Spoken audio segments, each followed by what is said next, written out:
اس طرح آج ایک اور مسئلہ مشہور ہوا ہے نا مفتی تقی عثمانی صاحب کے حوالے سے کہ انہوں نے کوک اور پیپسی کو حرام قرار دیا ہے کہ کوک اور پیپسی نہ پیو. اب یہ بھی سوشل میڈیا کا مسئلہ ہے. حضرت نے ایسا مسئلہ کبھی کوئی بیان کیا ہی نہیں ہے جو ان کی طرف منسوخ کر دیا گیا ہے. اب کسی لکھنے والے کمبخت نے لکھ کر مشہور کر دیا اور شیئر کرنے والے بھی دھڑا دھڑ کہ جیسے بڑا ثواب ہے. بھائی اگر آپ پر کوئی آپ کے پاس کوئی خبر پہنچے اور بالخصوص خبر کا تعلق دین کے اعتبار سے ہو, ویسے تو دنیا کے اعتبار سے بھی آپ کو تصدیق اور تحقیق کرنا ضروری ہے, لیکن اگر اس کا تعلق کس کے ساتھ ہے, دین کے ساتھ, تو پھر چونکہ مسئلہ آخرت کا ہے گڑبڑ ہو جائے گی بہت زیادہ. تو ایسی خبروں کو شیئر نہ کیا کریں, نشر نہ کیا کریں.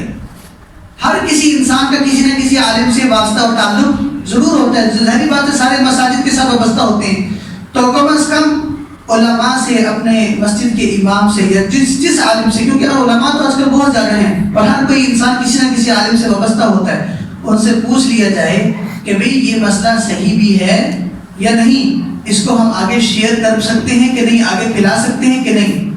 اب وہ تھڑا تھڑ پھیلایا جا رہا ہے مسئلہ کہ بھی مفتی صاحب نے کوک اور پیپسی کو کیا قرار دیا, حرام قرار دیا ہے, اور لوگ اس کو پھیلا رہے ہیں, جبکہ مفتی صاحب نے ایسا کوئی مسئلہ بیان نہیں کیا. اور پھر اگر وہ مسئلہ کوئی بیان کرتے بھی ہیں تو اس کی دو طریقے ہوتے ہیں. ایک طریقہ یہ ہے کہ جو ان کے مدرسے کا دارالافتاء ہے جس میں فتوے کا کام ہوتا ہے, تو وہ وہاں سے فتویٰ ایشو کیا جاتا ہے, باقاعدہ اس پر مفتی صاحب کے دستخط ہوتے ہیں, اور اس تصدیق شدہ دستخط شدہ پیپر کو کیا کیا جاتا ہے, قابل اعتبار سمجھا جاتا ہے.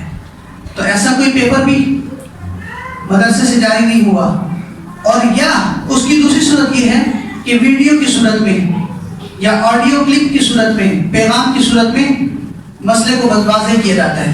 تو نہ کوئی حضرت کی ویڈیو ہے, نہ کوئی آڈیو ہے, نہ کوئی مدرسے کا پیپر پہ کوئی فتویٰ حضرت کی دستخط شدہ کوئی موجود ہے. تو یہ تینوں صورتیں موجود نہیں ہیں, تو مفتی صاحب کی طرف ایک غلط چیز منسوخ کر دی گئی.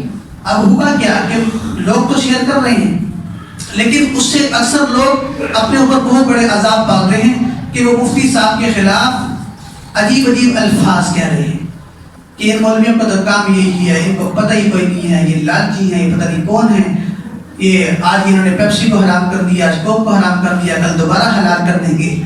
اور یاد رکھیں حلال حرام کا تعلق بھی مولویوں کے ساتھ نہیں ہوتا, یہ قرآن و حدیث کے ساتھ ہے. قرآن میں اللہ نے جس کو کیا کر دیا حلال, ہم اس کو حلال بتاتے ہیں, اور قرآن میں جس کو اللہ نے حرام کہہ دیا ہم اس کو حرام کہتے ہیں. اب کسی کے بعد ذہن میں یہ مسئلہ سمجھ میں نہیں آ رہا, اس میں علماء کا قرآن و حدیث کا کوئی قصور نہیں ہے. تو ایک بات